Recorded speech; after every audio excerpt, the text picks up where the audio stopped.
le savez,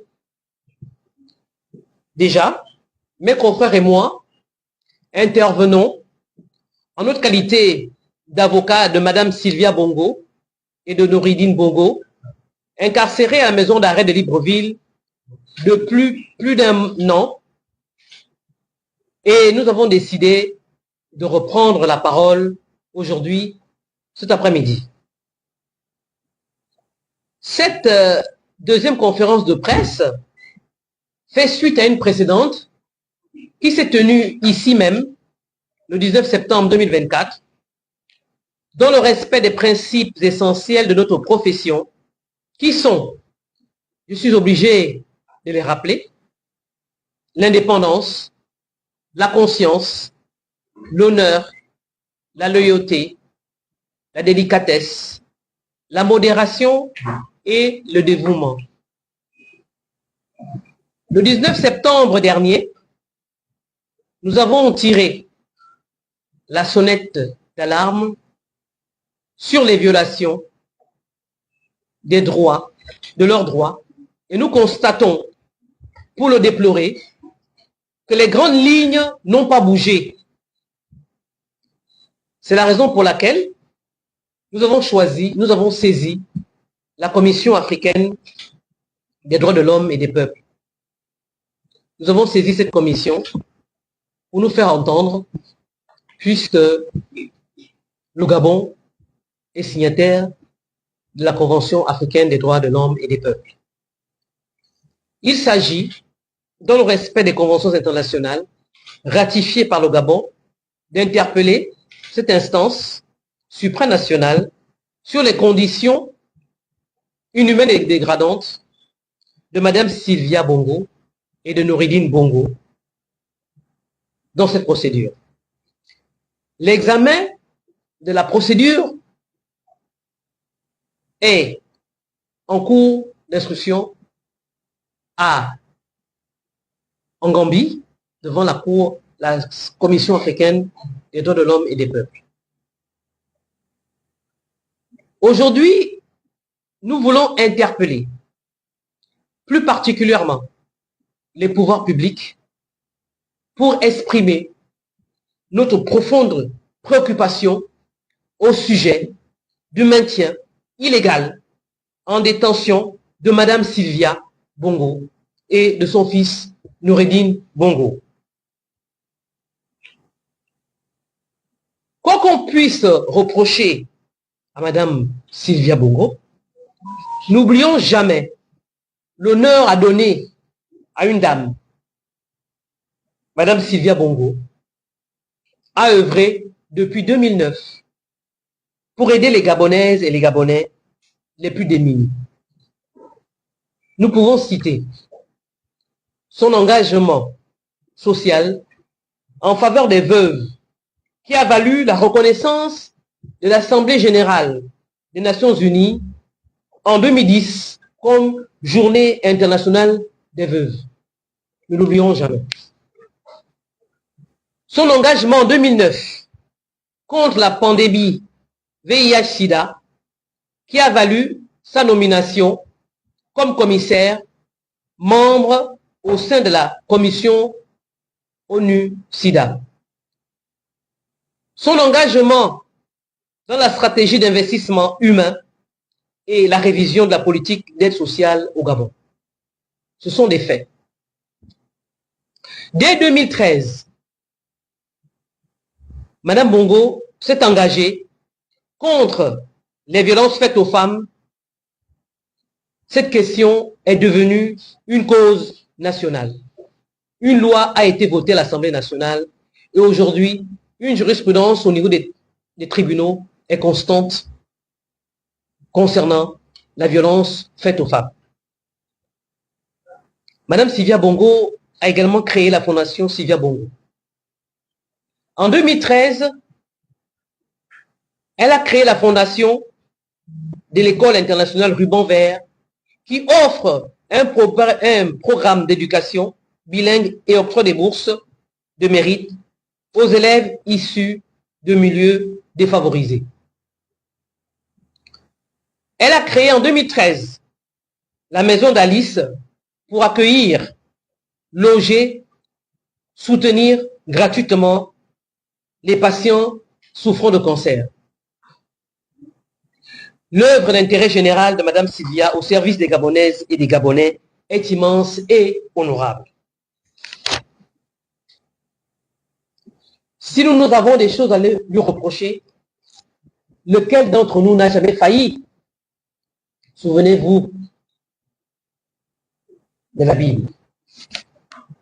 Que reproche-t-on, j'allais dire, à cette dame rigoureuse qui a travaillé le clair de son temps, de sa vie, dans le privé, avec rigueur et abnégation? Est-ce un crime d'être l'épouse d'un chef d'État nommé Bongo?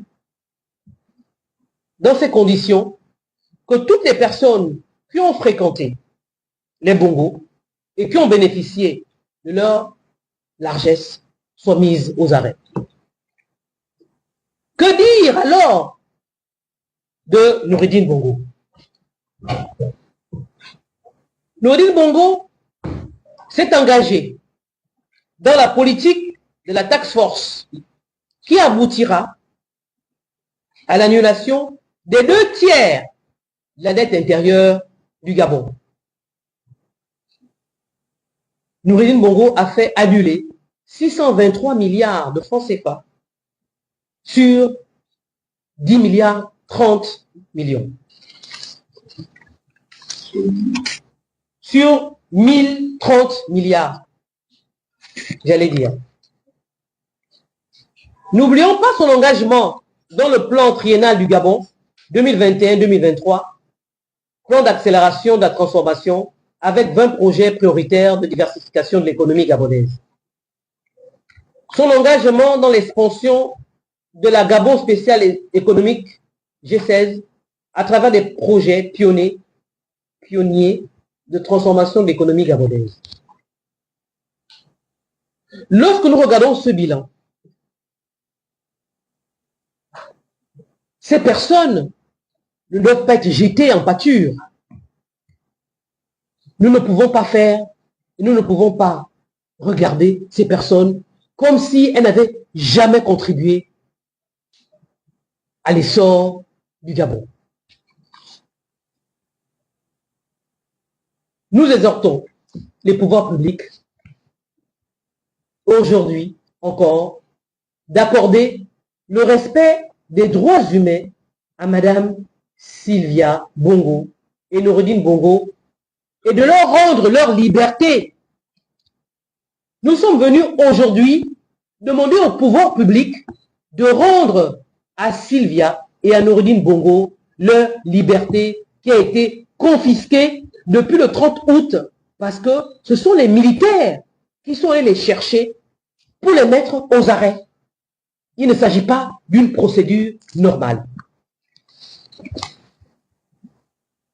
En effet, le fait de continuer à les maintenir dans des lieux de privation de liberté, dans des conditions de violation des droits humains qui ne sont ni productives ni nécessaires, rend incompréhensible la réconciliation des Gabonais avec les Gabonaises.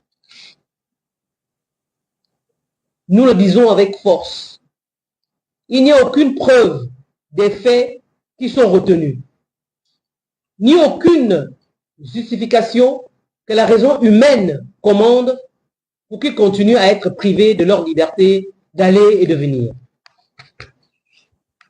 Dans un pays comme le Gabon, qui aspire au respect de la personne humaine et de ses droits fondamentaux, la liberté doit toujours être le principe et la détention doit toujours demeurer l'exception, c'est-à-dire elle n'intervenir que lorsque toutes les autres solutions alternatives ont échoué ou se révèlent inadaptées. Dans ce dernier cas, nous ne sommes pas dans une configuration de politique pénale. Madame Sylvia Bongo et Noureddine Bongo sont confrontées depuis leur incarcération à des problèmes sérieux de santé et les conditions de détention psychologique, morale et physique ne laissent présager aucune lueur d'espoir. Depuis plus d'1 an, l'instruction judiciaire ne connaît pas d'évolution. Et pour cause, le dossier est piloté par les pouvoirs publics. Je l'ai déjà dit lors d'une interview le 30 août dernier, 2024, où j'annonçais justement que ce n'est ni l'avocat, ni le juge qui pourra ordonner la liberté de Sylvia ou Noureddine, mais la politique. Vous comprenez donc pourquoi nous sommes tenus, nous n'avons pas le choix que de faire cette conférence de presse.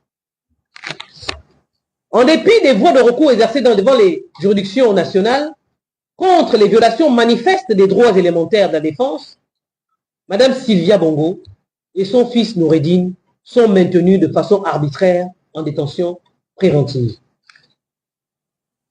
Je cite, « Interdiction des visites des membres de leur famille. Est-ce que c'est normal que lorsque vous êtes en prison, que vous ne puissiez pas rencontrer votre famille? Je l'ai déjà dit, il n'y a pas longtemps de cela. Le renouvellement de leur période de détention sans véritable débat judiciaire. Est-ce que c'est normal qu'on puisse renouveler leur mandat de dépôt alors que rien ne bouge? L'isolement prolongé en détention préventive n'est pas non plus normal. L'absence de soins médicaux de mes clients n'est pas également normale. Madame Sylvia Bongo a 61 ans et si je ne m'abuse, elle est la plus âgée des prisonnières au Gabon aujourd'hui. Cette femme a besoin de voir un médecin, son médecin personnel, au moins une fois tous les 6 mois. Mais rien n'est fait. Et si on ne le fait pas pour les autres, ce n'est pas non plus normal. Ces conditions ont été critiquées par plusieurs organisations internationales de défense des droits de l'homme comme contraires aux standards internationaux à un procès équitable. C'est d'ailleurs ce qui ressort du rapport des Nations Unies concernant les lieux de privation de liberté au Gabon, qui a été fait il y a quelques mois au Gabon. Il ne sera pas inutile de vous rappeler que le dossier pénal de nos clients est vide. Il n'a pas augmenté d'une plume d'indice ou de charge permettant de présumer directement leur participation aux faits retenus depuis leur arrestation. On le saurait. Il n'y a rien dans le dossier.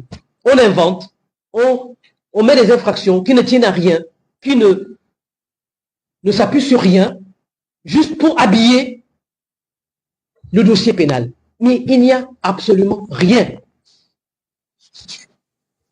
Mes clients sont incarcérés, séparés de leurs enfants et de leurs familles sur la base d'accusations colportées de toutes pièces. Et l'évolution de l'instruction judiciaire manque de visibilité. Lorsque vous avez des éléments dans un dossier pénal, le dossier avance, mais il n'y a rien.